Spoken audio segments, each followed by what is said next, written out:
welcome back. Helena Stevens joining us once again for the third part of our series on love. And today it's kind of a shaky subject. You know, it's when to know when to call it quits and how to know, within yourself, when those things arise. So what are some of those things that people should really take under consideration? So the first thing I want to note is that we do have some maybe traditional things that you would say that's a reason why you break up.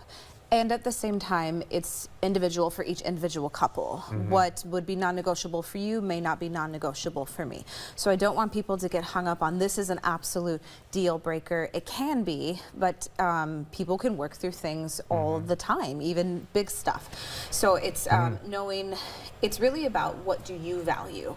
What are your expectations? What are your standards for the quality relationship that you want to have? I think we self-neglect to self-reflect. And almost kind of like, I feel like in many cases, it's almost like self-gaslighting. Yes. Like just kind of turning off all those burners in ourselves to be like, oh no, that's okay. Oh no, that's okay. Right. We kind of marginalize our own wants and needs. And some of that is just, when have you had a conversation with somebody that helped you become self-aware? We get into relationships without knowing these things, and so we learn through trial and error and by fire, and that is a part of the relationship process too. But the more you can know about yourself, the more you can then tune into what's going on without saying, oh, it's fine, or it's fine. Sometimes it's not fine. Yeah. That's such a word. But go ahead. Yeah, for me, it's like you look at a breakup or a divorce, for example, and you think of failure.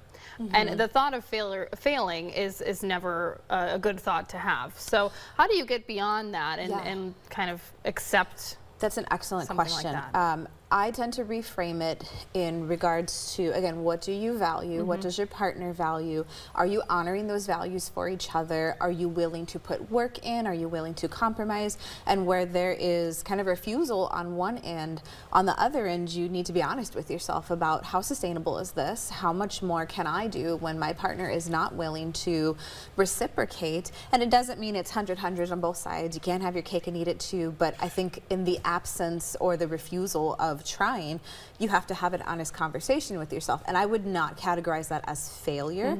I would categorize that as you've reached this threshold, this impasse where you have to be honest with yourself. And you have to raise those questions too. It's like you're almost like, you have to put yourself in that position where it's like, okay, like, what about this? What about that? Like, and no like good or bad answers. It's just kind of like, this is how it is. Am I willing to go through this for my future self? Is that kind of? Yeah, and so you got to kind of reflect on your values for the commitments that you've made.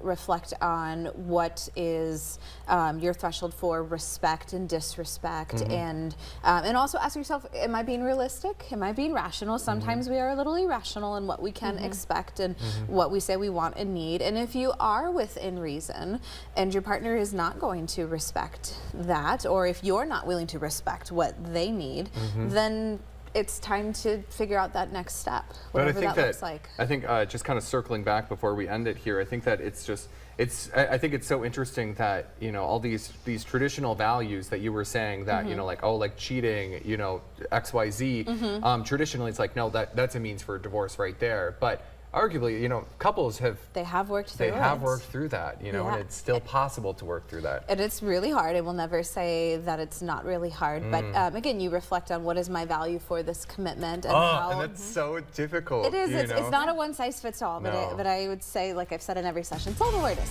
What do you value? What are your morals? What are your expectations? And the more you can be self-aware, the more you can navigate these things in your relationship. All right. Well, thank you so much again, Helena, and we'll be right back after the break. Stay with us.